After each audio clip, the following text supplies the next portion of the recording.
দেড় লক্ষ টাকার বিনিময়ে চাকরির নিয়োগপত্র।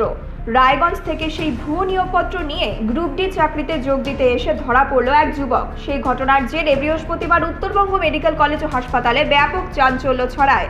জানা গিয়েছে, মুস্তাক আলী নামে রায়গঞ্জের বছর 25-এর ওই যুবক এদিন উত্তরবঙ্গ মেডিকেল কলেজে গ্রুপ ডি পদে চাকরিতে যোগ দিতে আসে। তার সঙ্গে ছিল তারই এক আত্মীয় ইমরান আলী। তার হাতে ছিল স্বাস্থ্য দপ্তরের একটি নিয়োগপত্র এবং তা অধ্যক্ষের হাতে জমা দিতেই সন্দেহের সৃষ্টি হয়, কারণ নিয়োগপত্রের শেষে যে সই ছিল তা জাল।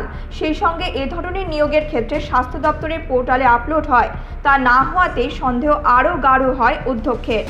এরপর আত্মীয় সহ ওই চাকরি প্রার্থীকে আটকে রেখে মেডিকেল ফাঁড়ির পুলিশকে খবর দেন অধ্যক্ষ। তৎক্ষণাৎ সেই দপ্তর থেকে তাদেরকে গ্রেপ্তার করে নিয়ে যায় পুলিশ।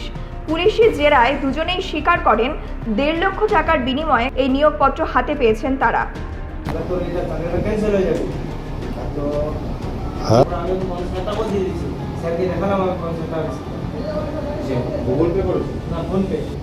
তবে এর মূলে কে রয়েছে তা তদন্ত করে দেখা হচ্ছে।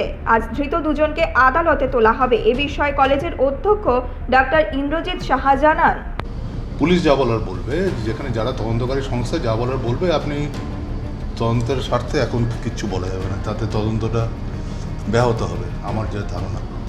এটা একটু আপনি দরকার মতন পুলিশকে জিজ্ঞেস করবেন, পুলিশ অথরিটিসকে, কারণ যেহেতু এটা আন্ডার ইনভেস্টিগেশন আছে, এখন কিছুই বলা সম্ভব না, বলা উচিতও না। শিলিগুড়ি থেকে দেবিকা দত্তের রিপোর্ট, নিউজ মেট্রো।